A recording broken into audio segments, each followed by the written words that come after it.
The iconic facade of Parliament Hill hides a critical structural reality, forcing engineers to begin an unprecedented excavation to a depth of more than 23 meters right beneath the active center of state decision-making. While the towering Gothic masonry remains perfectly undisturbed against the sky, heavy drill bits shatter the ancient limestone bedrock below, filling the subterranean shafts with the thick dust of pulverized rock. Crews are physically carving out a massive crater equivalent to an inverted 8-story building, extracting tens of thousands of cubic meters of solid stone from a highly constrained footprint. This newly created space functions far beyond a basic public entrance, operating instead as a highly integrated underground infrastructure network that permanently connects the entire governmental precinct. Engineers are radically reconfiguring the original load-bearing foundation to meet the strict structural demands of the 21st century, introducing a stark contrast between the calm legislative proceedings above and the aggressive geotechnical surgery below. The sheer volume of removed earth leaves the monumental heritage complex completely exposed from its underside. Total structural isolation. Thousands of tons of historic masonry now essentially hover in mid-air across a sprawling geological abyss. This 23-meter underground abyss is not an architectural whim. It is a strict emergency measure. The massive building, rebuilt in 1927 after a catastrophic fire, has reached the absolute limit of its structural strength. In 1916, a massive inferno reduced the original parliament to glowing rubble. The nation reconstructed its political heart from the ground up. A vast fortress of sandstone emerged, but a century of harsh environmental exposure took a severe toll. The stone is physically exhausted. Hidden microcracks spiderweb through the critical load-bearing supports. The government completely evacuated both legislative chambers. The physical threat remains invisible but severe. A rigid masonry structure weighing over 100,000 tons lacks any baseline seismic resistance.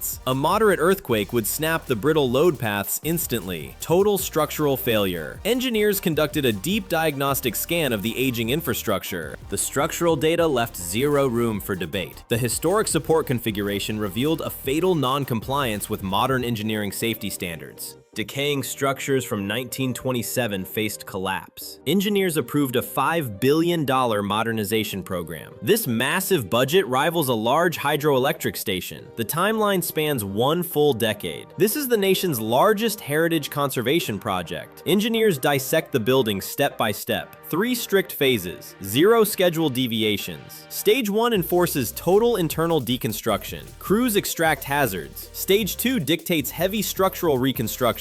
Teams install critical foundation seismic upgrades. Stage 3 compresses the cosmetic fit-out. Historical facades return. Modern networks hide. To prepare the site, crews initiate the controlled demolition of internal systems, violently clearing the path for massive underground drilling rigs. A muffled thud vibrates through the solid bedrock. Stone cracks. The harsh sound echoes directly into the ancient foundation. The first stage of this $5 billion program hit a geological trap. Builders had to blast rock right beneath a heavy historical structure. The original building had no basement. Drill rigs bite deep into the dense Ottawa limestone. Workers plant explosives using programmable electronic detonators. The charges fire with microsecond delays. The rock shatters. Thousands of cubic meters of solid stone break apart just millimeters away from the fragile heritage masonry. This surgical precision prevents total collapse. A massive trench now stretches along the entire front facade. It drops 23 meters into the earth. That depth equals an 8-story building carved directly out of bedrock. Crews extract the shattered limestone and immediately pour concrete. They build thick, load-bearing walls. These dense concrete cores form the structural spine of the new underground center. But the ultimate engineering paradox lies beneath the building itself. Crews dig under the existing foundations. Heavy machinery strips away the very earth supporting the structure. Building downward means cutting the bedrock roots of a massive national monument. Tolerance for error is zero. The bedrock beneath the facade is gone. Now comes a wildly complex task. Engineers must physically cut the 1,000-ton building from the earth. total suspension. They must hang the entire parliament on 800 temporary piles. But a massive question remains. How do you keep a heritage stone facade from shattering while slicing away its load-bearing roots? Massive steel scaffolds pierce the dirt. The original stone foundation is sliced away, severed completely. Colossal pressure builds instantly. 1,000-ton masonry bears down heavily on the temporary struts. Metal strains. The weight transfer is absolute. An entire national parliament now balances on 800 pinpoint columns. Below this suspended mass, a new grid emerges. Workers pour reinforced concrete. Heavy steel bracing locks together. Then comes the core defense. Over 500 base seismic isolators slide into the gaps. These devices act as massive shock absorbers. The physical materials contrast sharply. The unforgiving rigidity of structural steel meets the calculated elasticity of dense rubber cores. Seismic forces remain trapped below. Separation complete. The subterranean foundation is replaced. Yet high above the isolated earth, another equally destructive threat lies perfectly still. Installing a massive underground seismic foundation generates relentless kinetic waves. This creates a critical resonance threat for the structure's most vulnerable apex, the Peace Tower. At 92 meters above the ground, harsh winds constantly vibrate the exposed masonry. Technicians step off the upper ledge. They descend on high-tension ropes directly across the massive clock dials. Each dial measures nearly 5 meters in diameter. Against this immense span of iron and glass, the suspended engineers look like tiny shadows. They pull thick industrial straps outward from the base of the central flagpole. These heavy belts wrap tightly around 4 stone pinnacles. The raw mechanical tension locks the ornate peaks in place, but physical restraints are only the outer shield. Deep below, heavy machinery tears into the bedrock. Every impact sends violent shock waves racing up the vertical shaft. Without an absolute feedback loop, the heavy construction below will easily crack the stone tower above. The engineering solution relies on real-time telemetric control. 500 highly sensitive sensors form a continuous monitoring grid. 500 digital watchdogs guarding 4 fragile peaks. These digital nodes track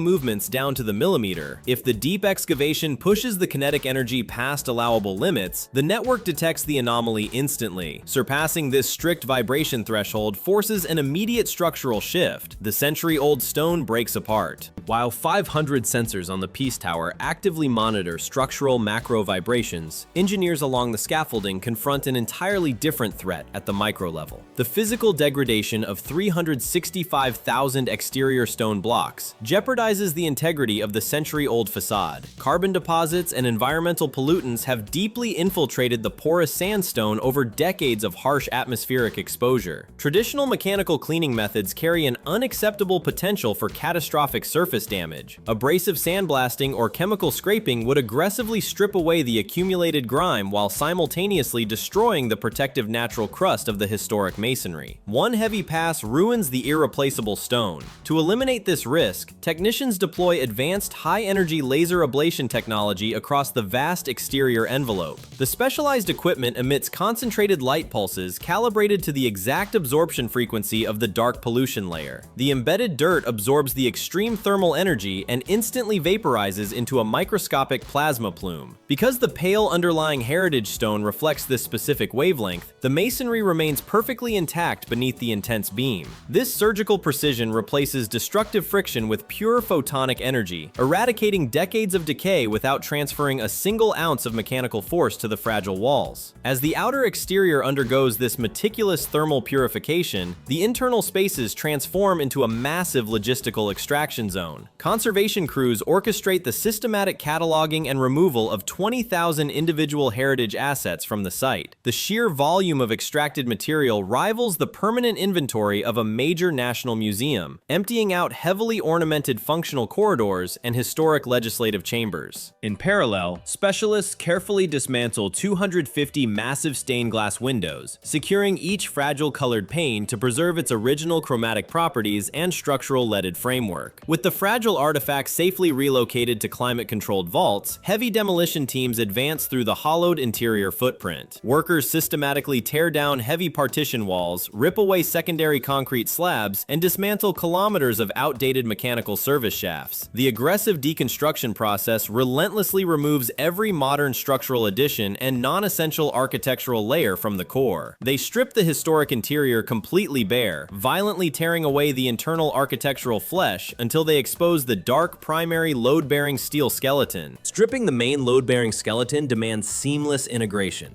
The target is the East Block. This 19th century relic stands pristine. It remains untouched. Gothic revival architecture hides brittle secrets. Workers push heavy stone limits. They forge a modern transit hub. History forcibly meets underground logistics. Cold limestone grinds against fresh concrete. This creates a brutal physical clash. Early prime ministers worked right here. Diamond saws cut the deep bedrock. Thin floorboards separate heritage from excavation. Heavy steel struts bear the load. Vibrations risk total structural collapse. Tolerance is zero. Precision is absolute. The underground welcome center emerges. Tunnels link the whole parliamentary precinct. Surface disruption vanishes. Everything stays hidden. Deep beneath the undisturbed historical cabinets, a massive and entirely silent stream of underground transit prepares to surge through these newly carved subterranean arteries. While the East Block integrates directly into the subterranean logistics network, the Library of Parliament demands a far more radical intervention. As the solitary survivor of the catastrophic 1916 Inferno, this circular Gothic structure presents a severe engineering paradox. Designers must integrate massive seismic dampening systems and climate control grids directly into a highly flammable wooden skeleton. How do you safely embed heavy structural reinforcements into a fragile timber vault without destroying the exact architectural masterpiece that miraculously outlasted the flames? The physical environment inside this confined space creates an incredibly delicate balancing act. The dense scent of aging white pine collides intensely with the dry atmospheric dust of historical archival records. Workers must meticulously thread modern environmental control ducts and heavy steel tension cables through the tangled geometry of the wooden vaulted ceiling. Every single drill path requires microscopic precision to navigate safely around the intricate 19th century structural carvings. A single stray spark from a grinder could instantaneously ignite a timber framework that has been dehydrating for over a century. The threat is absolute. This mechanical invasion highlights a stark physical contrast. The extreme fragility of the dry wooden dome stands against the colossal mass of the legislative heritage suspended beneath it. Engineers must bypass the original heavy iron doors that famously saved the archive from the fire to install a sprawling matrix of humidity sensors and structural supports. The aggressive scale of this technical integration makes any human presence inside the vault entirely impossible during construction. The active work zone essentially traps the critical payload in a suspended state, while heavy machinery operates mere inches from the historic woodwork. The entire structural gamble dictates the immediate fate of exactly 600,000 vulnerable parliamentary documents. The total conservation of the center block in 2018 triggered an unprecedented crisis. Engineers had to urgently decentralize 100% of the legislative capacity of a Group of 7 nation without halting its work. Zero downtime allowed. Relocating a governmental brain requires absolute logistical precision. The state transferred the House of Commons into the fortified West Block. Moving teams completely extracted the Senate from the Hill, shifting it to a separate building. Meanwhile, the East Block absorbed the remaining operational support and administrative load. The secure perimeter shattered. How do you safely anchor the highest echelon of power outside an established defense zone? Security forces recalibrated every protection protocol from scratch. The original legislative epicenter now operates as a high-risk excavation site. The massive structural rehabilitation program physically locks the center block out of commission until a hard deadline in 2031. Engineers had to save the evacuated Senate. They breached the government precinct. Planners commandeered a civilian relic, the former Ottawa Union Station. Architects designed this Beaux Art transit hub in 1912. Millions of passengers, constant deafening noise. Today, armed guards lock the doors. A sterile, classified government bunker. Civilian architecture met state security. Zero public access. The internal volume is staggering. A colossal cavern of space. Contractors retrofitted it for just 105 senators. Room for thousands. Technicians integrated advanced security networks. Thick cables snake beneath original stone columns. The primary threat was acoustic. Sound bounced off vaulted plaster ceilings. The vaults amplified every whisper. Engineers killed the reverberation entirely. Heavy sound baffles swallowed the noise. Total acoustic lockdown. The concourse went acoustically dark. Now, only an artificial suppressed silence remains beneath the massive historic stone columns. While the Senate was exiled to a former train station, the House of Commons demanded a strictly internal solution. Engineers had to cannibalize the empty inner courtyard of the West Block, located just west of the Center Block, a radical architectural surgery. The objective required building a fully isolated climatic biome directly inside an existing 19th century footprint. Cranes inch massive steel trusses downward toward the fragile masonry. The material collision is absolute. The cold shine of modern machined metal descends toward the rough, weathered texture of historic sandstone. The exact point of contact dictates survival. Heavy structural steel cannot simply crush old stone. Custom-engineered bearing nodes intercept the joints, absorbing the stress and transferring the crushing load away from the brittle heritage walls down into bedrock. The historic shell holds. Sunlight now floods the courtyard through an advanced geometric grid, illuminating the new parliamentary chamber below. Glass meets old rock. This transparent seal creates a highly controlled microclimate, isolating the interior space from extreme external weather without compromising the original architecture. The modern canopy hangs suspended, sealing the void entirely. Directly above the lawmakers hovers a complex fusion of structural steel and triple glazed panels, pressing down with a total weight of 3,400 tons. But glass courtyards are temporary crutches. A full reboot requires more. Engineers lay a new underground artery. It ties the complex together. Heavy machinery crushes solid bedrock. Rock shatters. 40,000 truckloads of stone vanish. That equals 160 Olympic pools. A colossal hidden void emerges. This is the new welcome center. Lawmakers return, citizens arrive. Everyone moves underground. Logistics dictate strict flow paths. Modern security scanners hum softly. Digital gates clear the path. Then time rapidly shifts backward. The floor drops. Rough stone cuts the space. Engineers preserve the historic Peace Tower foundation. Century-old masonry meets modern concrete. New tunnels branch out laterally. One feeds the West Block, another pierces the East Block. The hidden network awakes. Above, a skylight breaches the roof. Space opens up. Sharp rays of natural sunlight descend through the deep architectural shaft, slicing through the heavy structural shadows to finally illuminate the lowest underground levels. When this underground hub finally closes the circuit between the modernized blocks, the most massive architectural resuscitation in the country's history concludes. Above ground, the Gothic silhouette stands frozen. Below, a fortress breathes. Engineers systematically reinforced the Peace Tower and every vaulted stone hall. They embedded the complex security and operational demands of a 21st century democracy directly into the historical masonry. Over 300,000 heritage stones now hide an advanced digital and mechanical nervous system, a flawless paradox. The visible limestone facade preserves over a century of national memory, while the invisible steel skeleton executes the precise logistics of a modern government. When lawmakers eventually return to work, the citizens of Canada will reclaim the exact physical space that shaped their national identity. Tracking further structural analyses of global mega projects requires a subscription to the Mandarin Tech channel. The machinery fades entirely. The heavy Gothic vaults simply lock into place, ready to absorb the next 100 years of political storms.